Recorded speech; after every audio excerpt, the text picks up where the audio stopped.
마이너스 59%대 74%. 반도체 핵심 소재로 꼽히는 기체 불화소 제조사 일본 쇼와덴코와 한국 램테크놀로지의 1년 영업이익 증감률을 비교한 것입니다. 작년 7월 일본이 반도체 생산에 필수적인 세계 소재를 수출 규제한 이후 한국 업체들은 영업이익이 급증했지만 일본 업체들은 오히려 손해를 봤습니다.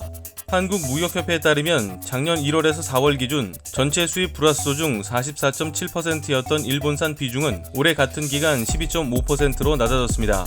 현재 삼성전자와 SK하이닉스는 국내 업체인 솔브레인의 불화소와 램테크놀로지가 중국에서 들여와 정제한 불화소를 주로 쓰고 있습니다. 일본산은 핵심 공정에서만 사용하고 있습니다. 기체 불화소도 일본산에서 미국산으로 바꿨고 최근 SK머티리얼스가 양산을 시작하면서 국산도 함께 사용 중입니다.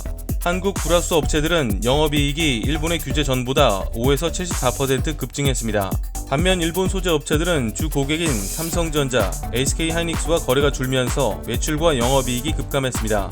본지가 작년 4월부터 올 3월까지 일본 소재업체 실적을 분석한 결과 불화소 업체 스텔라케미파는 영업이익이 1년 전보다 31.7%, 다이킨 공업은 3.9% 감소했습니다.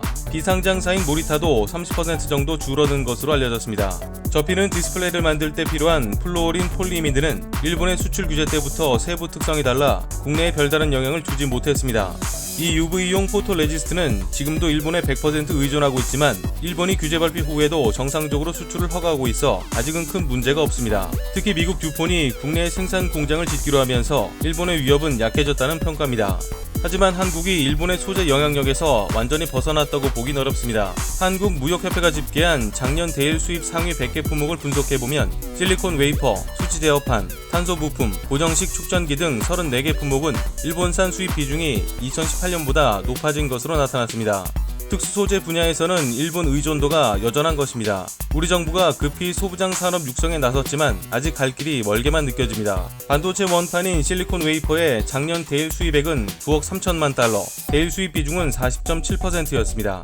1년 전 34.6%보다 증가했습니다.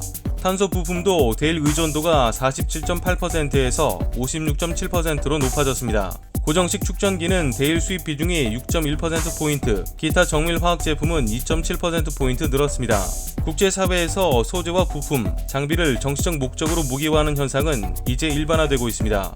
미국은 중국 화웨이를 압박하기 위해 미국산 장비와 소프트웨어를 사용해 만든 반도체를 화웨이에 공급하지 못하도록 규제에 나섰습니다. 중국은 미국 압박에 대응하기 위해 무기와 첨단 과학기술 장비 제조에 필수 희귀금속인 히토류 공급 제한을 저울질하고 있습니다. 일본은 한국 법원이 강제징용 기업의 국내 자산 매각 절차를 진행하자 추가 보복을 예고한 상황입니다. 박재근 한양대 교수는 정부가 나서 대학과 출연연구소가 가진 소재 부품 기술을 국내 중견 중소기업에 지원하도록 해 이를 국산화할 수 있는 내셔널 랩을 만드는 작업이 필요하다고 주장했습니다. 이상 광화문 비주통신이었습니다.